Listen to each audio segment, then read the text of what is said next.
I hope you're having a great day. I hope you had a wonderful Thanksgiving yesterday.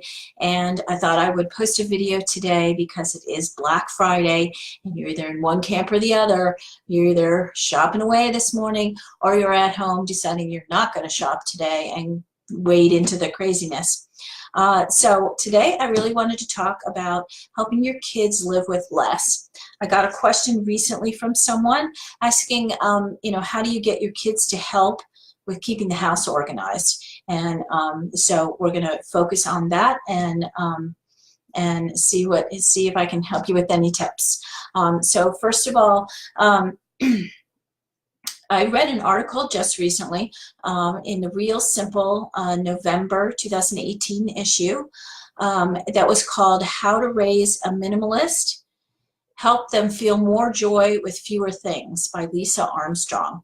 And at the very beginning of the article, they stated that the U.S. home is just 3.1% of the world's has 3.1% of the world's children, but consumes 40% of the world's toys. And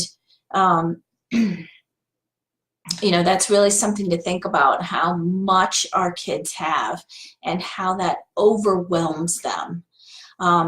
We buy our kids stuff to make them happy, but the end game in that is that they become overwhelmed and stressed with everything they have, caring for it, making decisions about it. Now, I love that, but I love this, and which is more important, and should I get rid of something? So my first tip is you've got to teach them by example and really talk them through it. I don't use this very often anymore, and so it's really kind of in the way for when I'm not using it. So I think I'm going to give it away. I think I'm going to donate it, or I think I'm going to give it to my friend because I think she would really like it, and get them to watch you and realize that the world doesn't end if they give something away. And don't make donating or letting go of things a punishment. Make it a positive thing. So what I would do is, with my kids when they were young, is I would hit 2 times of the year. One is now, and one was when they got when it was close to their birthdays. And we would talk about that. They're going to receive things as gifts for the holidays or for their birthday. And we need to make space for those new things. So let's look at what you have and decide if there's anything that you can get rid of, that we can give to someone less fortunate, so that we can make space for your new items. Another thing they used to be challenged with is when we would buy anything, they would want to keep the box and the item. And I would always say, we only have so much space. We can keep the toy, or we can keep the box for the toy, but we can't keep both. Because the toys were out, so the boxes would have taken up we'd take up twice as much space if we were keeping both of them. So it's healthy for kids to have an attachment to a couple of toys or blankets or stuffed animals or something like that. But the idea of needing a lot of things is definitely a learned behavior. So teach your kids to share, one, which I think a lot of people strive to do, but also teach them to identify the toys or the clothes that they have that they don't love. They have to place more importance on some things than on others. And this is once you teach them, it's a life lesson, which is fabulous, that they can come up with. Again, it helps them to just make decisions and purge. So a second tip is make them be responsible for their own things. So again, a young kid, the only 2 things that they really have a connection to is toys, which is probably every child, and clothes, which may be only certain kids. But give them the responsibility for those 2 things, that they have to put their dirty clothes in a hamper, or put their clean clothes away, or put their toys in a specific place. And you'll realize that they know how to do this, especially as soon as they get into like a school situation, daycare, or a preschool type of thing.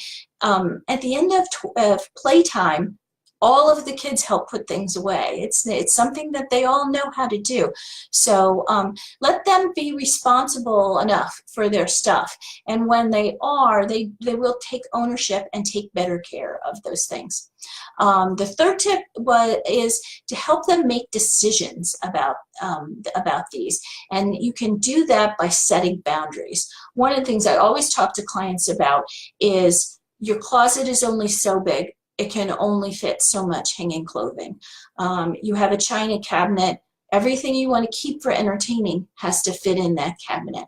Your pantry is only so large, or your kitchen, or whatever it is, that you have to live within the means that you have, or you have to create something else. So again, by creating those boundaries and say, you can keep anything you want, make it positive, anything you want, but it has to fit in this toy box. It has to fit on the shelves. It has to fit. Practice that yourself to give them a great example, and then practice that with your kids. The other thing with helping them make decisions is really teach them how to evaluate, to make choices. I'll tell you a quick little story that when my kids were young and I would take them grocery shopping, we would go to the store with the list, and you know how you walk through the store and kids want this and they want that and they want that.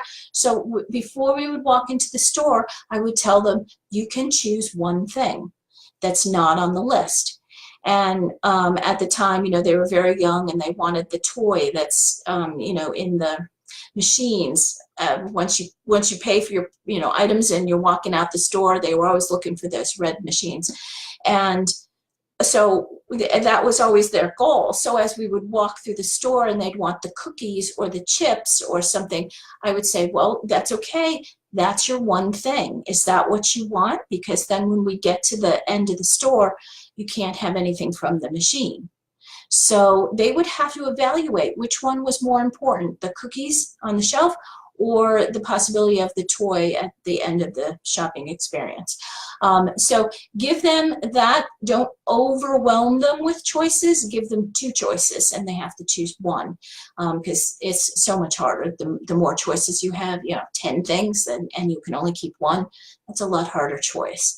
So I hope these tips help you teach your kids how to live with less. If you have any questions, please put them in the comments at the bottom, and I will try to answer your questions. And I hope you enjoy the rest of your Thanksgiving holiday and start planning for Christmas. I'll talk soon. Bye.